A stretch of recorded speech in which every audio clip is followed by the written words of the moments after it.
and welcome to day 30. We are nearly there. Today we're going to do a headstand. So a headstand allows us to build strength both in the body and in the mind.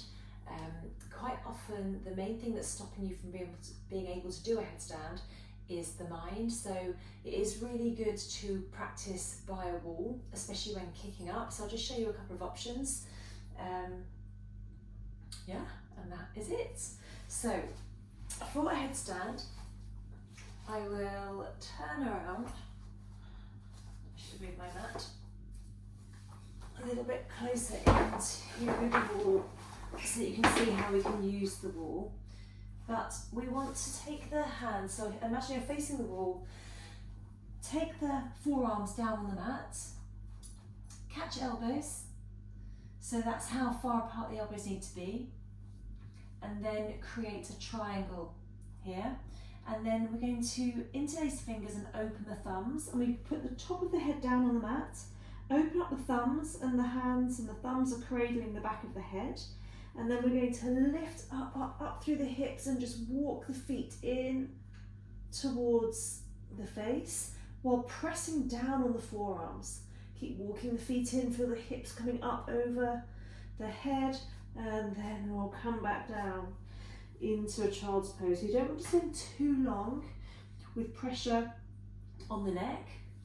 So maybe coming down, and then we can come up again, bring the top of the head down, tap our toes, lift through the hips, press down through the forearms, keep walking in, and then maybe lift a leg, maybe lift another leg, keep pressing down through the forearms, and come down.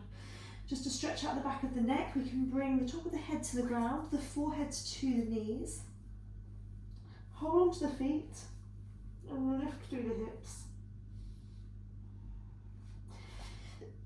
Feel that nice stretch through the back of the neck.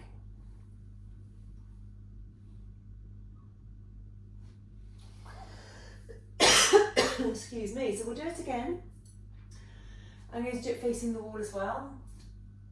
So just come a very short distance away from the wall. So I would leave it at least a good hand away, the length of the hand.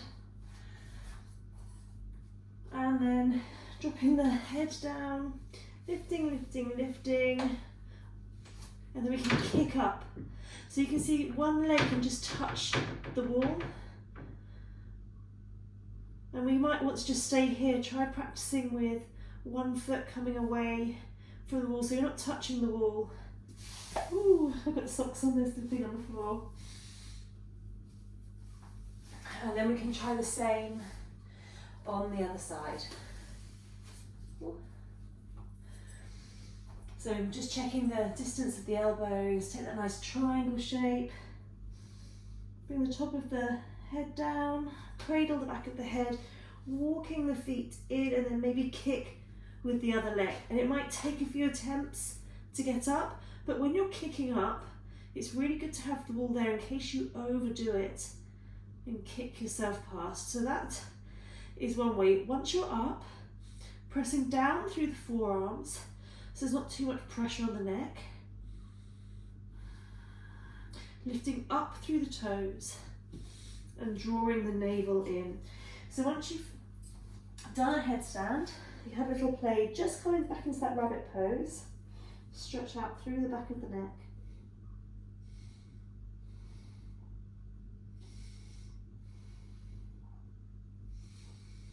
Maybe come into a child's pose, just finding your breath.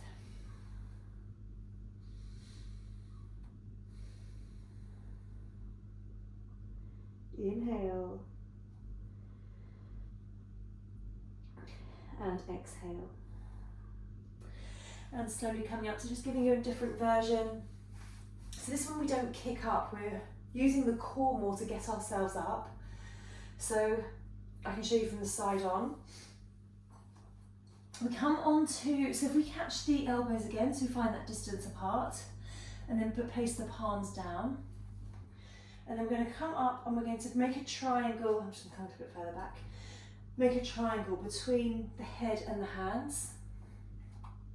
So we want to create that triangle. The top of the head comes down into the ground, walking up, and we're going to rest the knees onto the elbows. See if we can lift the feet up off of the mat. So the elbows are directly over the wrists. And then we're going to bring the heels up towards the glutes. Then draw the navel in, lift through the pelvic floors and see if you can lift the knees just a little up off of the elbows. And then from there, we might be able to take ourselves all the way up into our headstand. Drawing the navel in, tailbone towards the heels, toes towards the sky. Maybe we can bring the knees back down onto the arms and land there. That's a bit quicker than I was intending. And then we can bring the feet down, the knees down. Come into child's pose. Relax the shoulders down.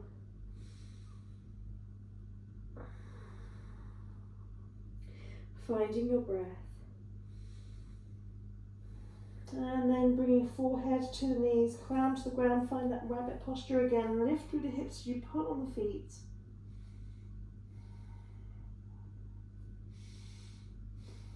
Inhale. And exhale. And slowly coming back up. And namaste.